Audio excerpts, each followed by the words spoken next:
नमस्कार, मैं शिल्पा आप सबका स्वागत करती हूँ NCERT के लाइव फोन इन कार्यक्रम में।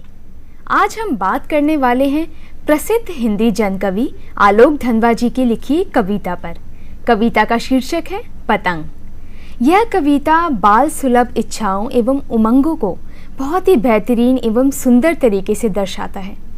और इस चर्चा को आगे बढ़ाने के लिए हमारे साथ हमारे स्टूडियो में मौजूद हैं हमारे एक्सपर्ट प्रोफेसर संध्या सिंह जी, नमस्कार, जो कि NCERT के भाषा शिक्षा विभाग में विभाग प्रमुख एवं हिंदी प्रोफेसर के पद पे कार्यरत है। बहुत बहुत स्वागत है मैम आपका आज के कार्यक्रम में। धन्यवाद। तो चलिए आगे बढ़ते हैं और समझते हैं इस सुंदर कविता पतंग को संध्या मैम से। मैम, हाँ जी, हाँ बोलिए। आज सबसे पहले आप हमें बताइए, कविता की बात हो रही है, सो कवि को जानना बहुत ज़रूरी हो जाता है। तो अगर आप हमें आलोक धनवा जी के बारे में कुछ बता पाएँ और संक्षेप में इस कविता को समझा पाएँ। ये बहुत महत्वपूर्ण क्वेश्चन इस मायने में भी है शिल्पा कि आलोक धनवा बिल्कुल नए कवि हैं और नए इस मायने में भी हैं कि इनकी एकमात्र दुनिया रोज बनती है एकमात्र संग्रह 98 तक आया था और उस 98 के उस संग्रह में ही ये कविता, जिस कविता पर आज हम लोग चर्चा करने वाले हैं, वो कविता भी उसी में संग्रहित है। इस मायने में और भी महत्वपूर्ण है कि जब ये 72-73 में करीबन ये कविताएं लिखना शुरू किया था उस दशक में इन पर काफ़ी चर्चा हुई और चर्चा इस मायने में भी हुई कि इनकी कविताएं लोगों की जुबान पर चढ़ जाती थी, याद हो जाती थी। और ये इसलिए भी महत्वपूर्ण है कि नई कविताएं जिस एक ऐसे दौर में लिखी जा रही हैं जहां जुबान पर कविताएं जल्दी नहीं चढ़ पाती हैं, लेकिन इनकी कविता जुबान पर चढ़ जाती थी। और उससे भी महत्वपूर्ण बात यह है कि जुबान पर चढ़ रही है लेकिन विचार की दृष्टि से बड़ी सशक्त कविताएं होती थी। तो उसमें एक सशक्त विचार के साथ आने वाली कविताएं और जुबान पर चढ़ जाएं, ये अपने आप में विरोधाभासी बातें हैं। तो ये आलोक धनवा के यहाँ दिखाई पड़ता है। इनकी ब्रूनो की बेटियां या फिर भागी हुई लड़कियां बड़ी मशहूर कविताएं हैं। एक और महत्वपूर्ण बात इनके में है कि इनके संग्रह, तो मैंने यही बताया कि बहुत कम इन्होंने लिखा था, दुनिया रोज बनती है एक संग्रह आया, लेकिन जो कविताएं लिखी जैसे ब्रूनो की बेटियां या फिर भागी हुई लड़कियां, तो इन कविताओं पर इस तरह चर्चाएं हुई जैसे लगा जैसे कोई लोग कविता संग्रह पर चर्चा कर रहे हो। एक कविता अपने आप में एक कविता संग्रह की तरह देखा गया। तो इस मायने में बड़ी महत्वपूर्ण कविताएं इनकी रही। और मनोविज्ञान, बाल मनोविज्ञान पर मुझे लगता है पतंग जैसी कविता अपने आप में महत्वपूर्ण है, क्योंकि शरद ऋतु को लेकर के बहुत से लोगों ने लिखा है, छायावादी कवियों ने भी लिखा है। जैसे आप चाहें तो दिखा सकती हैं कि जैसे अज्ञे ने लिखा है, पंत ने लिखा है, शरद चांदनी बिहस उठी, मौन अतल नीलिमा उदासिनी, पंत की कविता है। इसी तरह अज्ञे की भी है, आगे आप दिखा सकती हैं। केदारनाथ अग्रवाल की कविता है, आप दिखा सकती हैं नेक्स्ट स्लाइड में। मुग्ध कमल की तरह पंखुरी पलके खोले, कंधों पर अलियों की व्याकुल अलके तोले, तरण ताल से दिवस शरद के पास बुलाते, मेरे सपने में रस पीने को प्यास जगाते। इसी तरह मैं आपको दूसरी कविता दिखाना चाहूँगी। अगली कविता दिखाएं आप। अज्ञेय की कविता है। सिमट गई फिर नदी, सिमटने में चमक आई, गगन के बदन में फिर एक नई दमक आई, दीप कोजागरी वाले फिर आए वियोगी सच, ढोलकों से उछाह और उमंग की गमक आई। अब इन कविताओं को आप देखिएगा और हम जो कविता जिस पर चर्चा करने जा रहे हैं उनको देखिएगा, दोनों को समानांतर रख के देखिएगा तो बहुत आपको लगेगा कि शरद को, जब भी पुराने कवियों ने शरद पर बातें की हैं तो ऋतु आई है और ऋतु हम पर हावी है। ऋतु हमें, प्रकृति हमको ले चल रही है, ना कि हम प्रकृति को ले चल रहे हैं। जबकि पतंग कविता में बच्चे शासक हैं, प्रकृति के शासक हैं और प्रकृति पर शासन कर रहे हैं, एक तरह से कह सकते हैं। बच्चे उसको ले चल रहे हैं, जिधर ले चलना चाह रहे हैं उधर ले चल रहे हैं। तो एक ये अपनी महत्वपूर्ण बात है। तो इस अर्थ में एक तो बहुत महत्वपूर्ण बात है।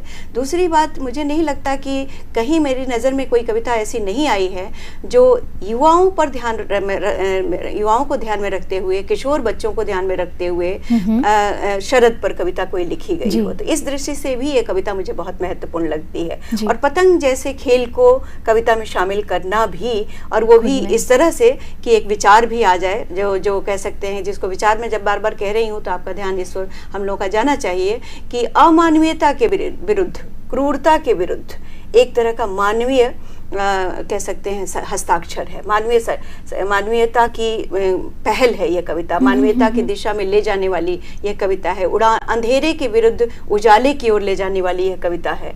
और एक और महत्वपूर्ण बात है, वे शब्द जब इस कविता में आया है, आप पूरी कविता को अभी हम लोग पढ़ेंगे तो हम पाएंगे कि वे शब्द आया है इस कविता में, कहीं भी पूरी कविता में कहीं भी यह नहीं आया है कि ये किसके लिए कहा जा रहा है। वे प्रोनाउन है, जाहिर है सर्वनाम है, लेकिन हम कहीं भी नहीं कहने जा रहे हैं कि ये कौन है, लेकिन अपने आप ये बात कविता से ही निकल कर आ जा रही है कि ये किशोर वय के वो बच्चे हैं जिनको कवि ने कहीं अपनी तरफ से नहीं कहा है। ये कविता की विशेषता होती है। जी।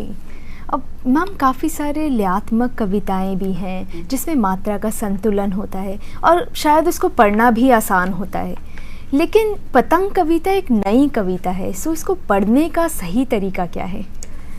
शिल्पा, ऐसा है ना कि जब कविता पढ़ना कहा ऐसा जाता है, हमने भी कई बार कहा है इसी मंच से शायद, और लोगों ने भी कहा है कि जब कविता पढ़ी जाती है, ठीक ढंग से पढ़ी जाती है, तो वो लगभग 50% तक समझ में आ जाती है। यानी कविता को ठीक ढंग से पढ़ना। अब जब मैं कह रही हूँ ठीक ढंग से पढ़ना, तो ये भी अपने आप में एक अमूर्त बात है, क्योंकि ठीक ढंग से पढ़ना क्या होता है ये कैसे समझ में आएगा।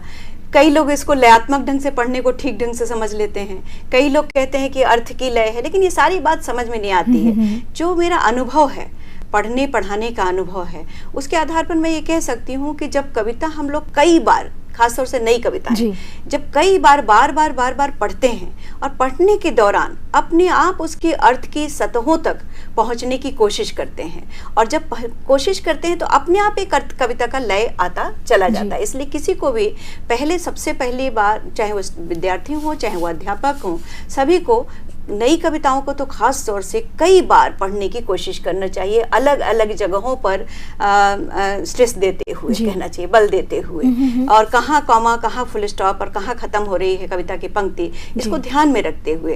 ये बिल्कुल सही कहा आपने कि दोहा, चौपाई या इस तरह की जो पुरानी रचनाओं के छंद हुआ करते थे, जिनको छंदोबद्ध कविताएं हम लोग कहते थे, तो छंदोबद्ध कविताओं में ये विशेषता है कि उसका एक छंद की अपनी लय होती है और छंद को पढ़ा जा सकता है। लेकिन इसको लेकिन सही जहां तक है, मैं नहीं कहती कि कोई भी आदर्श वाचन होता है, बिल्कुल भी ये गलत बात है अगर हम लोग कहते हैं ऐसा तो। लेकिन वाचन का एक तरीका हम लोग खोज निकाल सकते हैं, ये कक्षा में विद्यार्थियों से ही पढ़ाया जा सकता है। कई विद्यार्थी अलग अलग तरीके से पढ़ेंगे, जरूरी नहीं कि अध्यापक का ही पढ़ा बहुत सही हो, और जरूरी नहीं है कि मैं जो यहाँ पढ़ूंगी वो बहुत सही हो, लेकिन एक अर्थ की दिशा में अगर वो ले जाता है तो महत्वपूर्ण है। हम लोग प्रयास करते हैं, कोशिश करते हैं। सो मैम, अगर आप हमें कविता पढ़कर बता सकें, जैसा आपने बताया किसी पर्टिकुलर वर्ड में हम स्ट्रेस देते हैं, बल देते हैं, फुल स्टॉप होता है, सो उसको कैसे रीड किया जाए? जैसे मैं कोशिश करती हूँ। अब ये पहले तो मैं आपको बता दूं कि ये पतंग कविता दुनिया रोज बनती है संग्रह से लिया गया है, और पतंग के 3 खंड हैं उस कविता में। लंबी कविता है ये। 3 खंड में से 2 खंड तो हमने शुरू के नहीं लिए हैं, हमने तीसरा खंड आरोह भाग 2 में सम्मिलित किया है। तो तीसरे खंड में इसलिए भी इसको सम्मिलित करने के पीछे एक उद्देश्य ये भी था कि इसमें बच्चों की से होने वाली गतिविधियां बहुत हैं, बहुत सारी गतिविधियां इसमें, एक्शन दिखाई पड़ता है, गति दिखाई पड़ती है, और कविता में अगर गति दिखाई पड़े तो वो ज्यादा महत्वपूर्ण होता है। गत्यात्मक चित्र हैं, जिसको आप कह सकते हैं गत्यात्मक बिंब हैं, बहुत से दिखाई पड़ते हैं इसमें, तो वो लोगों को प्रभावित करता है। तो मैं कोशिश करती हूँ एक प्रयास कि यह भी एक तरीका हो सकता है, और इससे अलग बहुत से तरीके हो सकते हैं।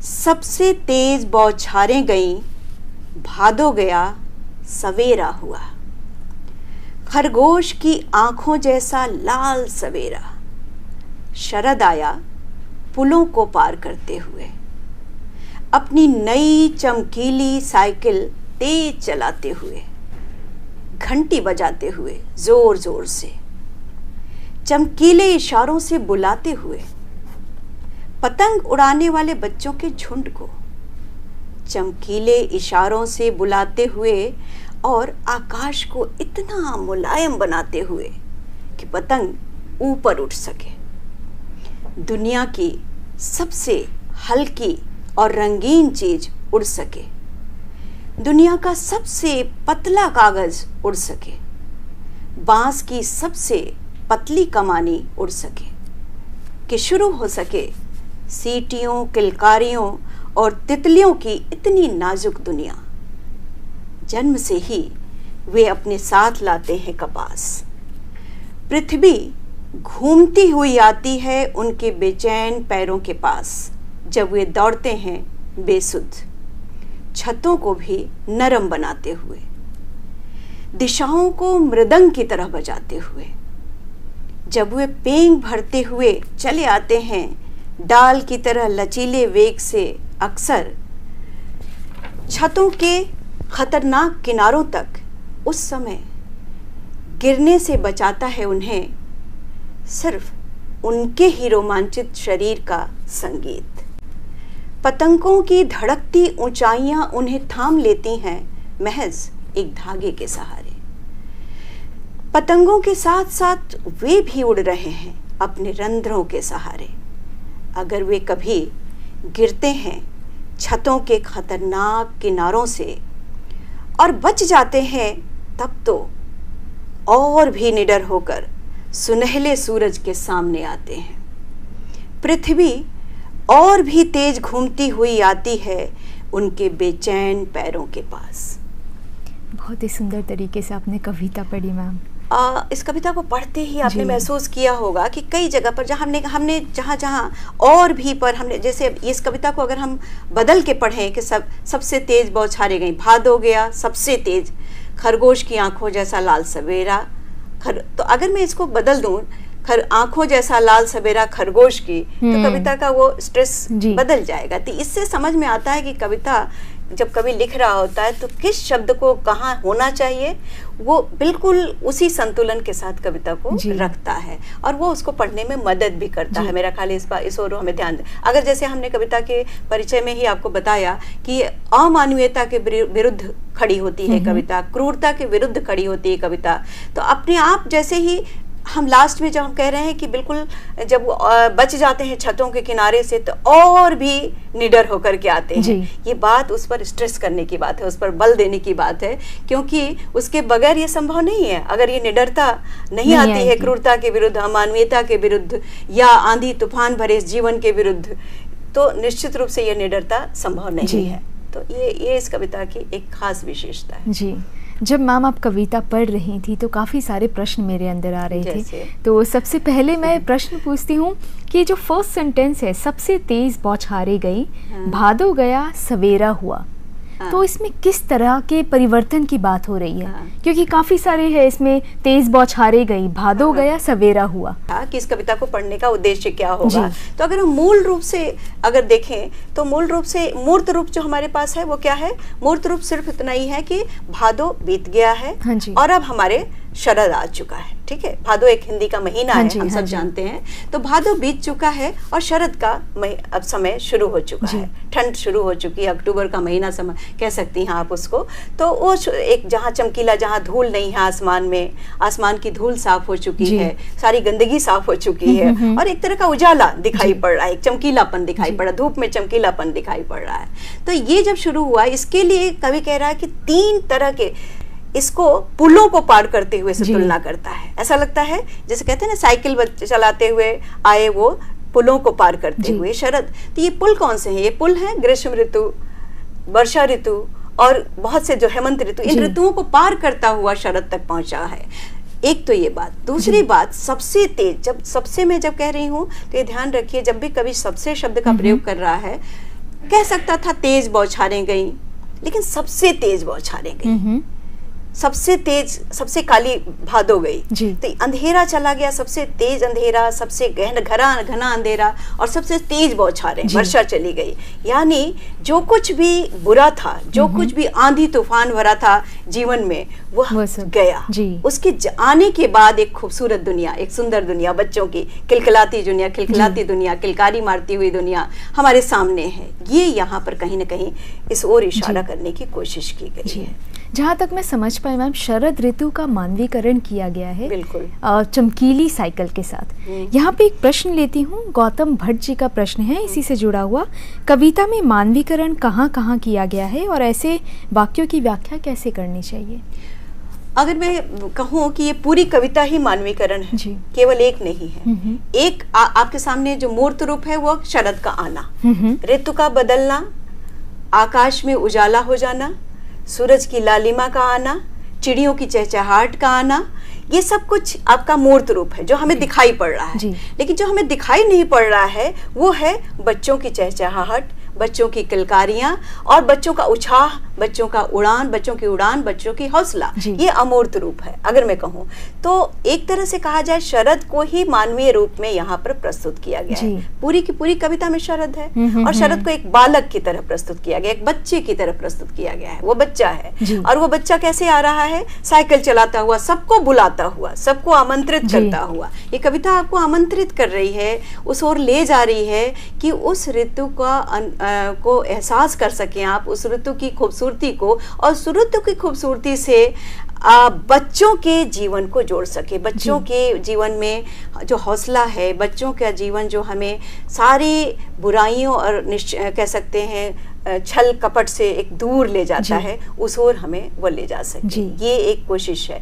तो शरद, ये पूरी की पूरी कविता ही मानवीकरण में लिखी गई है। एक मनुष्य की तरह, मानवीकरण एक अलंकार है और एक मनुष्य की तरह इसको देखा गया है। तो हमें इसको बताने के लिए कोशिश ये करनी चाहिए कि पहले मूर्त रूप रखें। मूर्त रूप ये दिखाई पड़ रहा है क्योंकि कविता पढ़ाने के समय मैंने ये भी देखा है कि लोग कोशिश क्या करते हैं कि कई बार प्रतीक और पता नहीं किस में ले जाते हैं। जरूरत इस बात की नहीं है। जो अभिधा यानी जो शब्द यहाँ व्यक्त किए गए हैं, जो मूर्त रूप यहाँ व्यक्त किया गया, उसको सबसे पहले समझना चाहिए। मूर्त रूप क्या है? सबसे तेज बौछारें गई, अब भादों का महीना आ चुका है, खरगोश की आंखों जैसा सवेरा लग रहा है। ये आकाश की जो सफेदी है, आकाश की सफेदी के बीच सूरज की लालिमा, ऐसा लग रहा है जैसे खरगोश। अब ये एक बिल्कुल अद्भुत बिंब है। किसी कवि के यहाँ मैंने ऐसा प्रयोग नहीं पाया है कि खरगोश की चंचलता को, क्योंकि खरगोश का संबंध बच्चों से है, तो खरगोश की चंचलता को कहीं वह बता सके आकाश में उगते हुए सूरज के लिए। तो खरगोश की आंखों को उसने तुलना की सूरज से। तो हमारे पास मूर्त रूप है सूरज, और उसके बाद कहता है खरगोश की आंखें उसके जैसी हैं। फिर ये सारा का सारा घंटी बजाते हुए मूर्त रूप क्या है? बच्चों का उत्साह, बच्चे साइकिल से चले आ रहे हैं, ये मूर्त है, मूर्त बिंब है। अमूर्त बिंब क्या है कि ये पूरा का पूरा ये उत्साह जो है हमें किस ओर ले जा रहा है? एक पूरी ऐसी दुनिया में ले जा रहा है जहाँ हौसला है, जहाँ मानवीय है पक्ष है, जहाँ शांति है, जहाँ सपने हैं, जहाँ रंगीन सपने हैं, इस ओर ले जाता है। जी। अब मैम, ये तो आपने बात की कविताओं में जो बिंब शामिल किए गए हैं, कुछ और चीज़ें मैंने नोटिस करी, कुछ विशेषण उसमें इंक्लूड किए गए हैं कविताओं में, जैसे कि सबसे हल्की और रंगीन चीज़, सबसे पतला कागज़, सबसे पतली कमानी। तो अगर आप हमें विशेषणों के बारे में इसमें बता सकें। हाँ, ये बड़ी महत्वपूर्ण बात है। मैंने पहले भी कभी शायद ये बात कही होगी कि कविता को पढ़ते समय हम लोग अक्सर कोशिश करते हैं और कहते हैं कि भाषा पर बात ज़्यादा नहीं की जा सकती, लेकिन मेरा ये मानना है कि कविता पढ़ते समय भाषा पर सबसे अच्छे तरीके से बात की जा सकती है। अब जैसे अब आपने जिसका जिक्र किया यहाँ पर कि दुनिया की सबसे हल्की और रंगीन चीज उड़ सके, दुनिया का सबसे पतला कागज उड़ सके, बांस की सबसे पतली कमानी उड़ सके। अब हमारे सामने इसमें बताने की जरूरत नहीं है कि जो कागज इस्तेमाल किया जाता है पतंग में वो सबसे पतला होता है। ये मेरा ख्याल है एक रूढ़ सत्य है, इसको किसी को भी इसमें शक होने की कोई गुंजाइश ही नहीं है। रंगीन सपनों की तरह आकाश में जब उड़ते हैं ये पतंग, तो ये भी किसी को शक नहीं होना चाहिए। लेकिन महत्वपूर्ण बात क्या है कि इसको कहा सबसे तेज, सबसे पतली, सबसे रंगीन। जब सबसे विशेषण दे दिया, यानी यहाँ सुपरलेटिव डिग्री प्रयोग किया गया है। सुपरलेटिव डिग्री जनरली आमतौर पर जब प्रयोग किया जाता है, विशेषण का सुपरलेटिव डिग्री जब भी प्रयोग किया जाता है तो अक्सर अतिशयोक्ति की ओर ले जाता है, कह सकते हैं नकारात्मक दिशा में ले जाता है। लेकिन यहाँ जब सुपरलेटिव में प्रयोग किया गया, यहाँ कहीं नकारात्मक नहीं, ये एक नया प्रयोग है कि सुपरलेटिव डिग्री को भी, विशेषण के सुपरलेटिव डिग्री को भी बिल्कुल इस तरह प्रयोग किया गया है जैसे यही, इससे के अतिरिक्त कोई सच हो ही नहीं सकता है। आप क्या किसी को इसमें कहीं शक हो सकता है? क्या किसी कोई शक की गुंजाइश है कि इससे पतला कोई कागज दुनिया में होगा? या किसी को शक की गुंजाइश हो सकती है कि इससे पतली कमानी कहीं हो सकती है? एक तो ये, और दूसरी बात, ये तो विशेषण है और इस विशेषण को इस रूप में ही समझना चाहिए।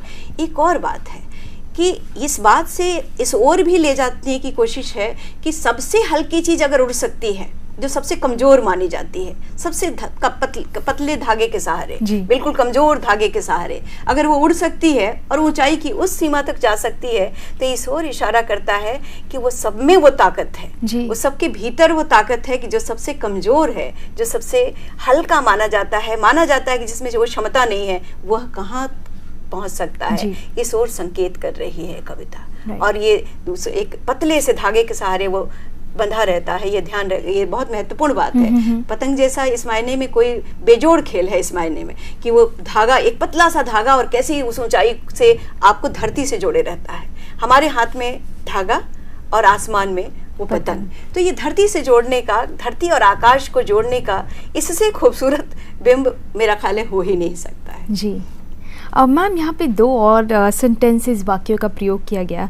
जन्म से ही वह लाते हैं कपास, और एक पतंगों के साथ साथ वह भी उड़ रही हैं। तो इन तरह के वाक्यों का बच्चों के साथ क्या संबंध है? एक तो ये कि जन्म से ही लाते हैं कपास। कपास रुई है, आप सब जानते हैं, कपास एक पेड़ होता है जिससे रुई निकलती है। तो कपास लाना, कपास का मतलब रुई, हल्का, और रुई से हल्की कोई चीज नहीं हो सकती है। तो जो हल्कापन है बच्चों के जीवन का, जो हल्कापन मतलब है कि जिनमें कोई छल नहीं। हम भारी कब होते हैं? जब बहुत से विचार अपने अंदर समा लेते हैं, बहुत से लोगों के बारे में अच्छा और बुरा सोच रहे होते हैं, बहुत से अतीत और भविष्य के बारे में सोच रहे होते हैं, न जाने कितनी ही चीज़ों को हम अपने भीतर भरे रहते हैं। तब हमारा एक भारीपन कह सकते हैं कि आ जाता है। और हम लोग, लेकिन जब हम प्रेजेंट में, वर्तमान में जी रहे होते हैं, इन सब से अलग, मुक्त होकर के, बिल्कुल अलग, तो बिल्कुल हल्के होते हैं। और जब बिल्कुल हल्के होते हैं तो मेरा ख्याल है कि दुनिया की किसी भी सीढ़ी पर चढ़ने का हौसला हमारे पास होता है।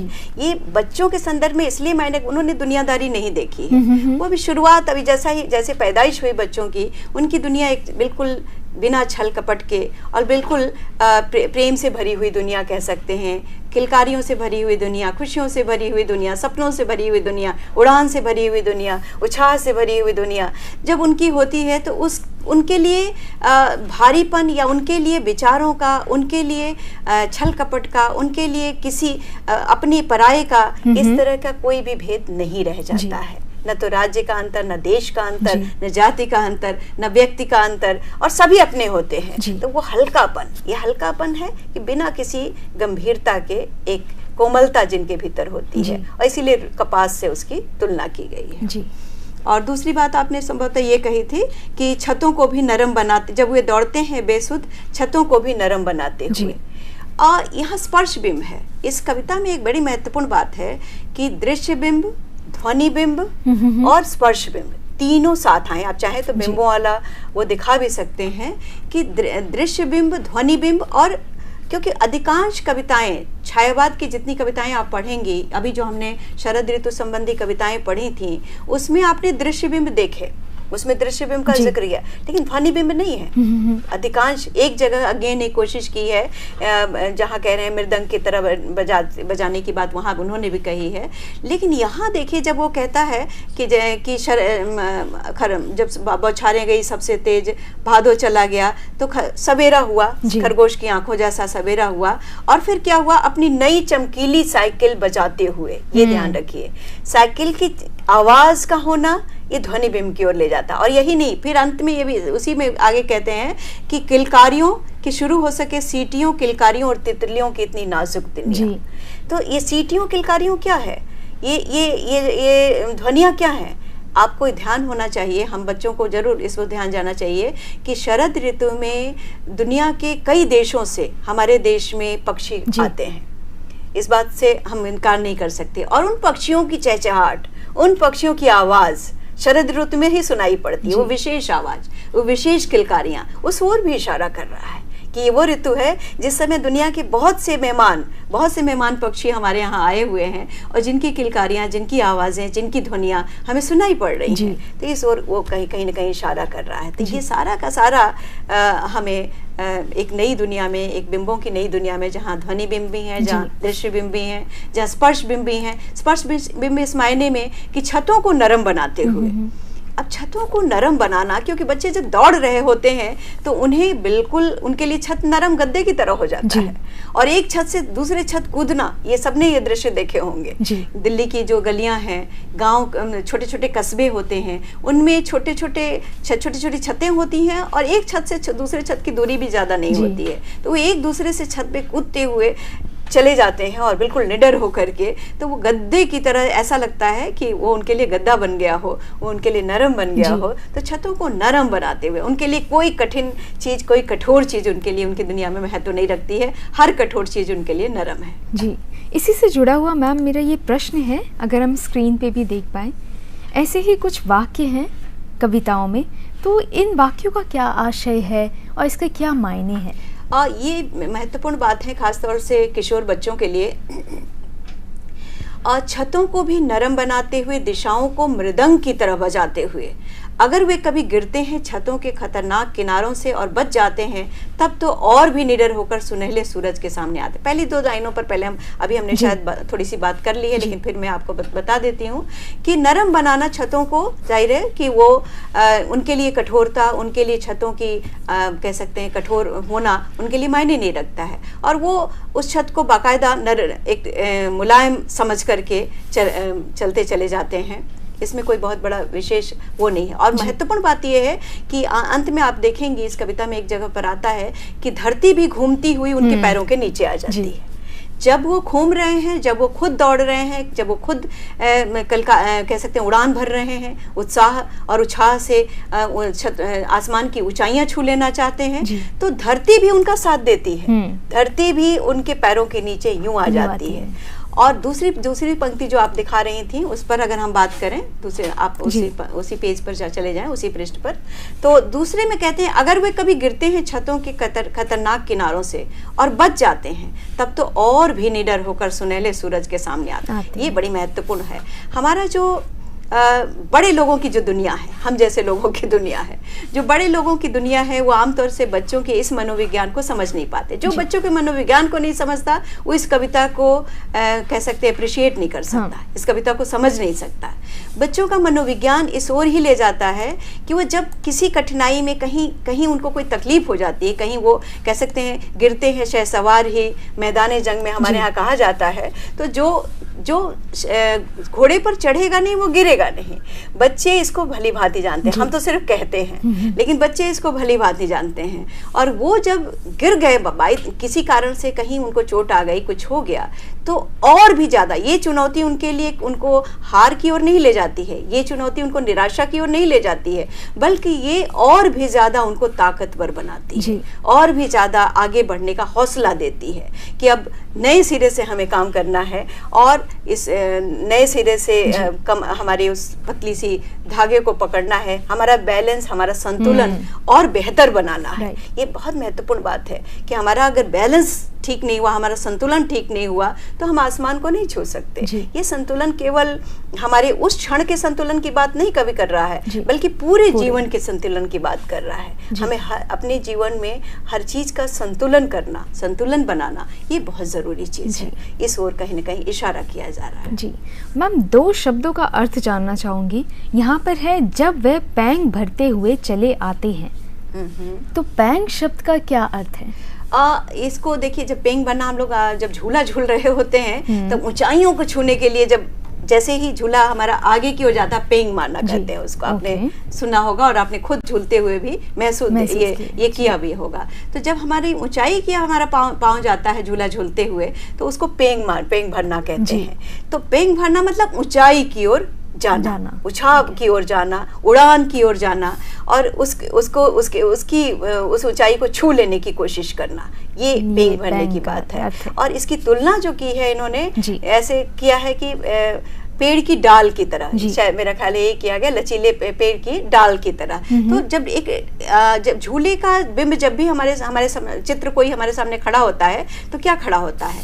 पेड़ों में पड़ी हुई रस्सियां पेड़ों में, और वो झूला झूलती हुई बच्चे, यही हमारे सामने दृश्य आता है और कोई दूसरा दृश्य नहीं आता। इसलिए बिल्कुल सहज ढंग से पेड़ का लचीलापन, तने का लचीलापन और ये पेंग को एक साथ कवि ने यहाँ पर रख दिया। हम कार्यक्रम के अंत की तरफ आने वाले हैं, लेकिन एक और शब्द पूछना चाहूँगी मैम, सिर्फ उनके ही रोमांचित शरीर का संगीत।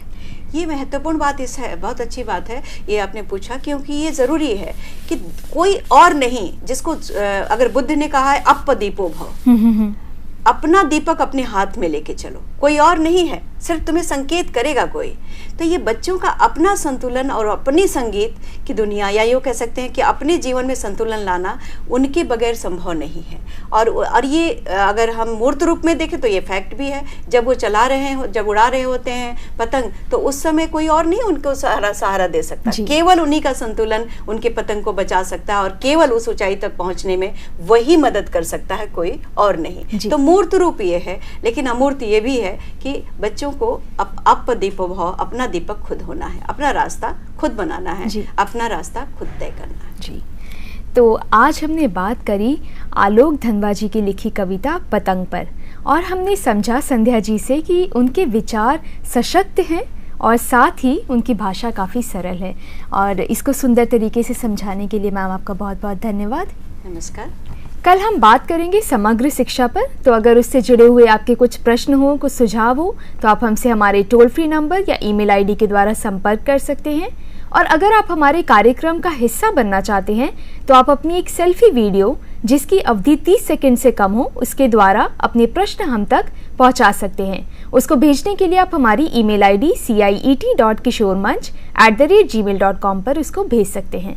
इसी के साथ मैं आप सबसे विदा लेती हूँ। तब तक देखते रहिए किशोर मंच।